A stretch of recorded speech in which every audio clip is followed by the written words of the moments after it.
आषाढी एकादशी काय करावे आणि काय करू नये भाग 1. नमस्कार मंडळी, जय हरी विठ्ठल रामकृष्ण हरी. एक प्रश्न विचारू का तुम्हाला?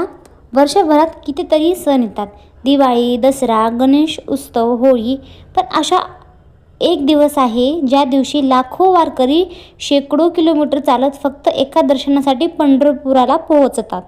काय आहे या दिवशी एवढा मोठा महत्त्व? या दिवशी आषाढी एकादशीला उपवास का करतात? या दिवशी नेमकं काय करावे? आणि सर्वात महत्त्वाचं असे काय आहे जे टाळलं तरच या दिवसाचं खरं पुण्य मिळतं? आज सोशल मीडियावर अनेक गोष्टी सांगितल्या जातात. कोणी म्हणतं हे करा नाहीतर पाप लागेल, कोणी म्हणतं हे नका करू तर विठ्ठलराया रागवणार नाहीत. पण खरंच असं आहे का? या व्हिडिओमध्ये आपण कोणत्याही अंधश्रद्धा नाही, कोणतीही भीती नाही, तर आपल्या संत परंपरेतून वारकरी संप्रदायातून या पारंपरिक श्रद्धेनुसार आषाढी एकादशी समजून घेणार आहोत. आजचा हा व्हिडिओ शेवटपर्यंत नक्की पहा, कारण शेवटी मी तुम्हाला अशी काही सोपी माहिती सांगणार आहे जी अनेकांना माहीत नसते. जर तुम्ही दरवर्षी आषाढी एकादशी करता किंवा यावर्षी पहिल्यांदाच उपवास करत असाल तर हा व्हिडिओ तुमच्यासाठी खूप उपयोगाचा आहे. तर चला मग आपण काय गोष्ट आहे ती बघूया. सगळे मिळून एकदा प्रेमाने म्हणूया, जय जय रामकृष्ण हरी, पुंडलिक वरदा हरी, विठ्ठल श्री ज्ञानदेव तुकाराम पांडुरंग हरी. तर चला मित्रांनो, बघूया आषाढी एकादशी म्हणजे काय. हिंदू पंचांगानुसार आषाढी महिन्यातील शुक्ल पक्षातील एकादशीला आषाढी एकादशी म्हणतात. या दिवसाला देवशयनी एकादशी असेही म्हणतात.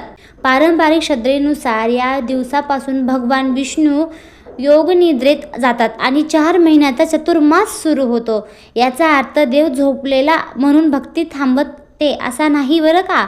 उलट या 4 महिन्यात जास्त नामस्मरण, जास्त साधना, जास्त सत्कर्म करण्याचा प्रेरणा दिली जाते.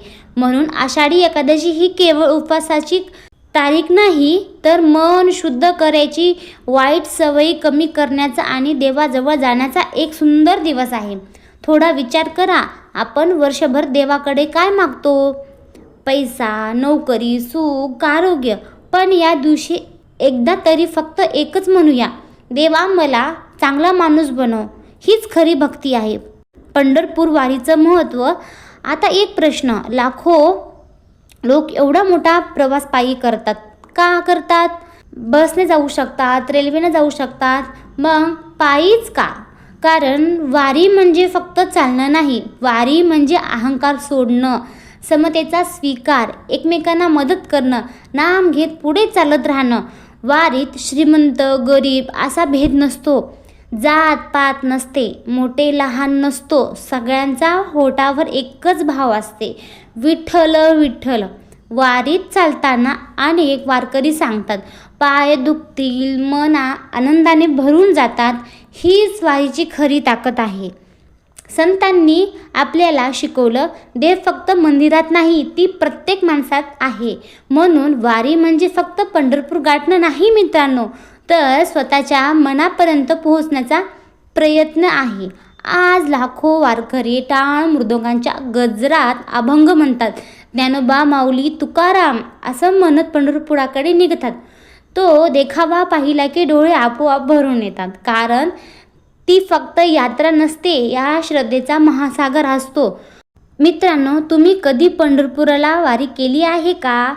किंवा यंदा जाण्याचा विचार आहे का? तुमचं उत्तर कमेंटमध्ये नक्की लिहा. इथे भाग 1 संपतो. पुढच्या भागात आपण पाहूया भगवान विठ्ठल आणि रुक्मिणीचा सुंदर कथा, आषाढी एकादशीची इतिहास, उपवास का करतात. जय हरी विठ्ठल रामकृष्ण हरी. व्हिडिओ जर तुम्हाला आवडला असेल तर चॅनलला सबस्क्राईब करायला विसरू नका आणि बेल आयकॉनला पण दाबा. शेअर नक्की करा. रामकृष्ण हरी.